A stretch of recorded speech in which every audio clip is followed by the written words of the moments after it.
के साथ मैं हूं नम्रता चौधरी।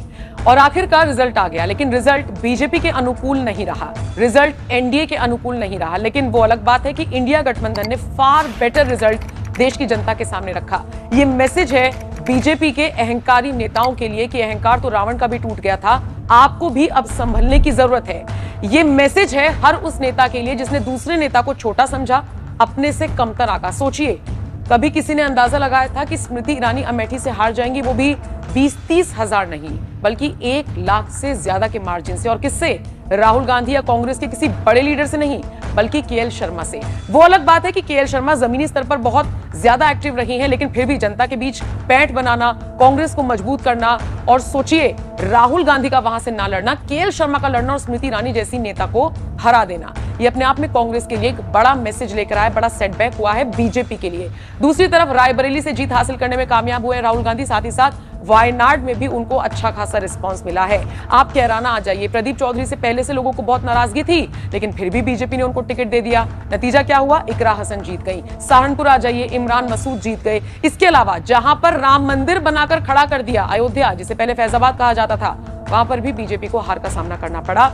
ये बताता है कि नरेंद्र मोदी की हार है ये, मानसिक तौर पर। और सबसे बड़ी बात देखिए, आप कहेंगे काशी से नरेंद्र मोदी जीत गए, लेकिन जीत का अंतर क्या रहा? किसने उनको टक्कर दी? अजय राय ने, जो शायद इस बार हम सोच रहे थे कि बहुत बुरी तरीके से हारेंगे, सोच रहे थे हम लोग कि एक तरफा मुकाबला होगा, लेकिन ये मुकाबला वाकई में कांटे की टक्कर यहां पर देखी गई, क्योंकि 1-1.5 लाख का फर्क है। और सबसे बड़ी बात, जब स्टार्टिंग के वोटिंग परसेंटेज सामने आया तो लगभग 20,000 के आसपास वोटों की गिनती हुई थी, और उसमें 11,000 अजय राय को मिले थे, 5,000 या 6,000 मोदी को मिले थे। यानी 5,500-6 हजार के आसपास के अंतर से नरेंद्र मोदी शुरुआत में पीछे चल रहे थे। यही सबसे बड़ी हार है उनकी।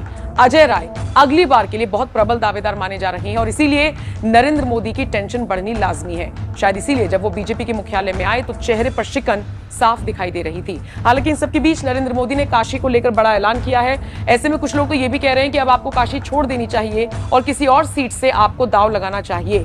खैर, नरेंद्र मोदी ने काशी को लेकर क्या लिखा, सुनिए। बाबा विश्वनाथ के आशीर्वाद से काशी के सम्मानित मतदाताओं ने लगातार तीसरी बार मुझे अपना सांसद चुना। ये काशी के लाखों मतदाताओं के विश्वास की विजय है। मेरी काशी के परिवार के हर सदस्य को इस जीत के लिए हृदय से आभार। मेरा विश्वास है कि काशी की विकास यात्रा भविष्य में और तेज गति से आगे बढ़ेगी। ओम नमः पार्वती पते, हर हर महादेव। बहरहाल नरेंद्र मोदी ने जिस तरीके से काशी को लेकर ट्वीट किया, इस पर बहुत सारे लोग लिख रहे हैं कि आपको आगे के लिए सोचना चाहिए। लोग नरेंद्र मोदी को किस लिहाज से नसीहत दे रहे हैं, ये आप समझ ही रहे होंगे। बहरहाल आप इस खबर को लेकर क्या राय रखते हैं, कमेंट करके जरूर।